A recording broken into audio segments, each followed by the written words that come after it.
जय हिंद दोस्तों, स्वागत है आपका अपने YouTube चैनल ज्ञान वाला में। मैं शिवम सर आज लेकर आया हूं एक नया टॉपिक आपके सामने दोस्तों। हाँ, एक नया टॉपिक दोस्तों। आज का टॉपिक है बौद्ध धर्म। क्या है दोस्तों? बौद्ध धर्म, जिसे आज हम सीखेंगे जानेंगे, जिसे सीखेंगे और जानेंगे दोस्तों।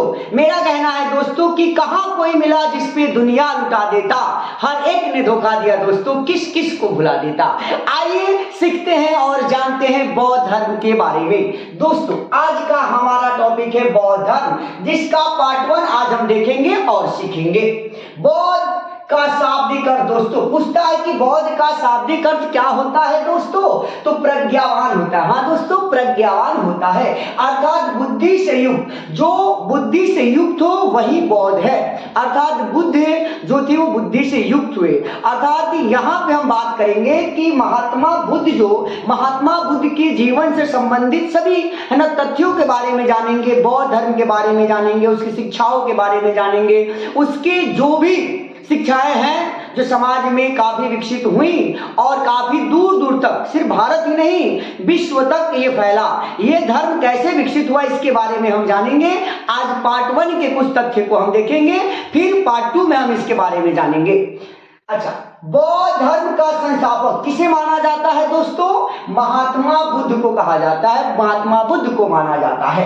बौद्ध धर्म के बारे में जानकारी जिससे मिलती है उन ग्रंथों के बारे में मैं कुछ बताना चाहूंगा दोस्तों, क्योंकि प्रश्न आते हैं कि पूछ लिए जाते हैं कि इनमें से कौन सी पुस्तक या कौन सी ग्रंथ, कौन सी रचना है ना, कौन सी रचना जो है वो बौद्ध धर्म से जुड़ी हुई है। तो आइए पहले हम देखते हैं बौद्ध धर्म से संबंधित ग्रंथ जो बौद्ध धर्म के लिए स्रोत का कार्य करती हैं। हाँ दोस्तों, स्रोत का कार्य करती हैं। यहाँ देखिए दोस्तों, पहला हमारा पुस्तक यानी त्रिपिटक है। पहला ग्रंथ त्रिपिटक है। इसमें 3 विनय, आपका सूत और अभिधम, ये त्रिपिटक कहलाए। क्या कहलाए दोस्तों? त्रिपिटक, जिसमें विनय पिटक है, सूत पिटक है और अभिधम पिटक है। इसमें व्यापक जो है, जो विस्तारित है वो सूत पिटक है दोस्तों। अच्छा, दूसरा हमारे पास ग्रंथ है जातक। हाँ दोस्तों, जातक ग्रंथ महात्मा बुद्ध के विभिन्न जन्मों का वर्णन करता है। क्या दोस्तों? जातक ग्रंथ महात्मा बुद्ध के विभिन्न जन्मों का वर्णन करता है कि उन्होंने कैसे कैसे पुनर्जन्म लिए, क्या क्या इसके बारे में जातक ग्रंथ बताता है दोस्तों। अच्छा, तीसरा हमारे जो ग्रंथ है, यानी कि तीसरा ग्रंथ जो बता रहा है वो है महाविभाषुत्र। हाँ दोस्तों, महाविभाषुत्र, इसे बौद्ध धर्म का विश्वकोश कहा जाता है। क्या कहा जाता है दोस्तों? बौद्ध धर्म का विश्वकोश कहा जाता है। साथ ही साथ चौथा हमारा जो ग्रंथ है वो बुद्ध चरितम है, अश्वघोष के द्वारा लिखा गया बुद्ध चरितम। इसे बौद्ध धर्म का महाकाव्य कहा जाता है। क्या कहा जाता है दोस्तों? महाकाव्य कहा जाता है। अच्छा, अगला हमारा ग्रंथ है ललित विस्तार। क्या है दोस्तों? ललित विस्तार। इस पुस्तक में, इस ग्रंथ में भी है ना कहीं बुद्ध के बारे में बताया गया है और एशिया के ज्योति पुंज का आधार ये जो वो ललित विस्तार है दोस्तों। एशिया का ज्योति पुंज महात्मा बुद्ध को कहा जाता है। और यहाँ देखिए लाइट ऑफ एशिया। क्या दोस्तों? Light of Asia Edwin Arnold की पुस्तक है, जिसका आधार जो है वो ललित विस्तार है। क्या है दोस्तों? ललित विस्तार है।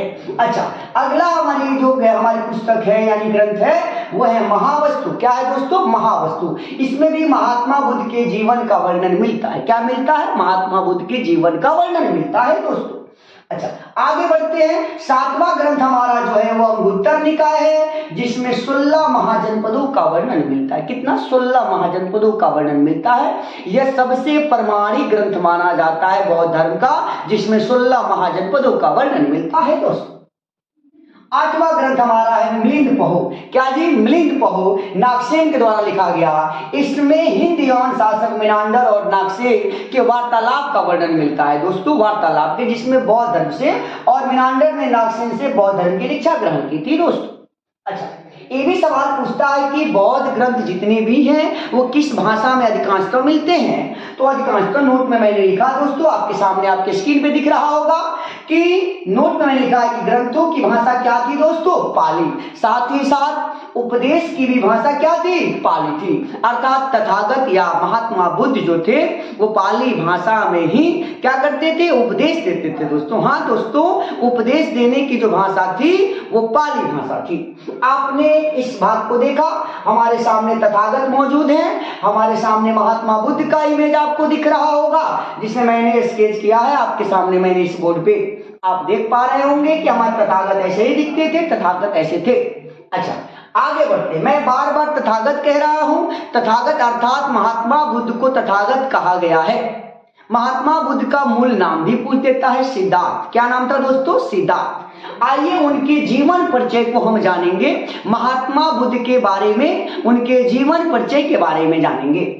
आइए देखते हैं जीवन परिचय विभिन्न स्रोतों के आधार पर। किस आधार पे दोस्तों? विभिन्न स्रोतों के आधार पे। मैं ये नहीं कह रहा हूं कि ये क्या है, इन्होंने जन्म कब लिया, कैसे। स्रोत जो मिले और ऐतिहासिक जितनी भी घटनाएं हैं उसकी स्रोत है और स्रोत के आधार पे ही इतिहास को लिखा गया है।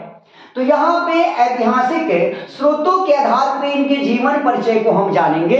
जन्म इनका जो होता है वो 563 ईसा पूर्व होता है, वैशाख पूर्णिमा के दिन। कब होता है दोस्तों? वैशाख पूर्णिमा के दिन होता है। हाँ दोस्तों, जन्म स्थल, सवाल ये भी पूछता है कि उनका जन्म कहाँ हुआ? कहाँ हुआ?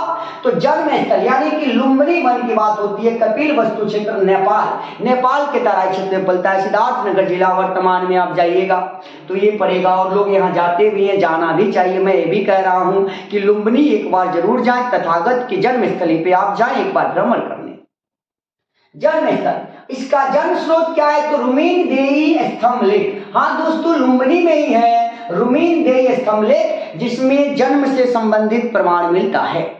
अच्छा, आगे बढ़ते हैं। मृत्यु की बात होती है। इनकी मृत्यु कब होती है? 483 ईसा पूर्व में होती है। कब होती है दोस्तों?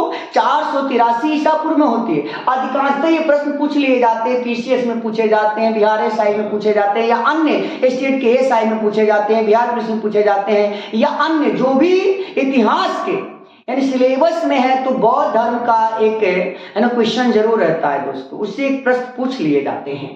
आइए, तो मृत्यु 483 ईसा पूर्व में होती है। कब होती है? वैशाख पूर्णिमा के दिन। किस दिन होती है? वैशाख पूर्णिमा। जन्म भी हुआ वैशाख पूर्णिमा। और संयोग देखिए कि ज्ञान की प्राप्ति भी वैशाख पूर्णिमा को ही होती है, इसलिए बौद्ध धर्म में वैशाख पूर्णिमा सबसे महत्वपूर्ण तिथि मानी जाती है। वैशाख पूर्णिमा मनाया भी जाता है। अच्छा, मृत्यु स्थल क्या है जी? तो कुशीनारा। हाँ दोस्तों, कुशीनारा जिसे वर्तमान में कुशीनगर कहा जाता है। कहाँ है जी? यूपी में। कहाँ है दोस्तों? यूपी में है। और पूरी एनर्जी के साथ सीखिए। मैं आपको सिखाने आया हूँ, बताने आया हूँ कुछ, क्योंकि लक्ष्य की प्राप्ति तभी होगी जब नियमित रूप से आप कार्य करते रहेंगे, अपने लक्ष्य के प्रति अडिग रहेंगे। लाख बाधाएं आएंगी लेकिन कमर कस लेंगे कि नहीं, मुझे पाना है, पाना है, पाना है तो पाना है। और मेरा ये भी कहना है कि लगी है आग सीने में जब तक ना आए लाख महीने में। लगी है आग सीने में जब तक ना आए लाख महीने में दोस्तों, तो आग लगा दीजिए अपने सीने में, लाख कमाने के लिए कोशिश कीजिए, मेहनत कीजिए। आइए, मृत्यु स्थल आपने देखा। अब आगे बढ़ते हैं। इनको जन्म देने वाली माता के बारे में हम जानते हैं। माता कौन थी? महामाया। कौन थी जी? कोलीय वंश की माया। इन्हें माया देवी कहा गया, कोलीय वंश की थी। महामाया की मृत्यु इनके जन्म के 7वें दिन बाद हो जाती है।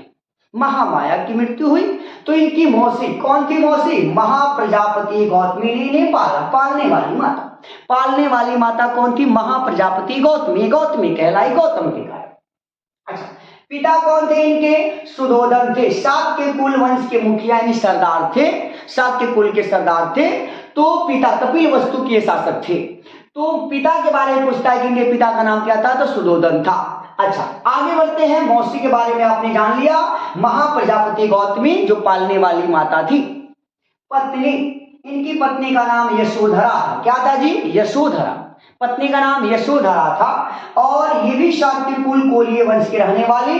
पुत्र, इनके वैवाहिक जीवन के 28वें वर्ष में एक पुत्र का जन्म होता है जिसका नाम राहुल रखा जाता है। क्या रखा जाता है दोस्तों? राहुल रखा जाता है। ये भी प्रश्न पूछता है कि महात्मा बुद्ध के पुत्र का नाम क्या था? तो राहुल था। अच्छा, इनके गुरु का नाम भी कभी कभी पूछ लिया गया है, ऐसे पूछा भी जाता है। तो इनके 2 गुरु हुए। प्रथम गुरु अलार कलाम हुए। कौन हुए दोस्तों? अलार कलाम हुए। कहाँ मिलते हैं इन्हें? वैशाली में। दूसरे गुरु जो होते हैं, द्वितीय गुरु इनके रुद्रक रामपुत होते हैं, राजगिरी में मिलते हैं। लेकिन ये अपने गुरुओं से संतुष्ट नहीं होते हैं और सत्य और ज्ञान की खोज में ये निकलते हैं, भ्रमण करते हैं। और लगभग 6 वर्षों की तपस्या के बाद इन्हें 35 वर्ष की अवस्था में इन्हें ज्ञान की प्राप्ति होती है बोध गया क्षेत्र में, जिसे बोध गया यानी गया का क्षेत्र था, जिसे वर्तमान में बोध गया कहा जाता है, पीपल वृक्ष के नीचे। इसके हम अगले पार्ट में से जानेंगे। पहले आप देखते हैं पुत्र राहुल हुए। गुरु प्रथम थे अलार कलाम, द्वितीय थे रुद्रक रामपुत्र। अच्छा, इनका एक सारथी था। जब ये राजसी जीवन जीते थे तो इनके सारथी थे छंदक। इनके भी नाम पूछ लिए जाते हैं, जिन्हें चाण भी कहा गया है। क्या कहा गया है? चाण कहा गया है। अच्छा, प्रिय घोड़ा इनका कंथक था। क्या था जी? प्रिय घोड़ा कंथक था दोस्तों। हाँ, प्रिय घोड़ा कंथक था। अब जो भी तथ्य आपके सामने मैंने रखा, इसे आप बार बार देखें और कोशिश करें कि अधिक से अधिक तथ्यों को जान सके, सीख सके। फिर हम मिलेंगे अगले पार्ट में। तब तक आप चैनल को सब्सक्राइब करें, शेयर करें, लाइक करें और कमेंट करना ना भूलें। जय हिंद दोस्तों।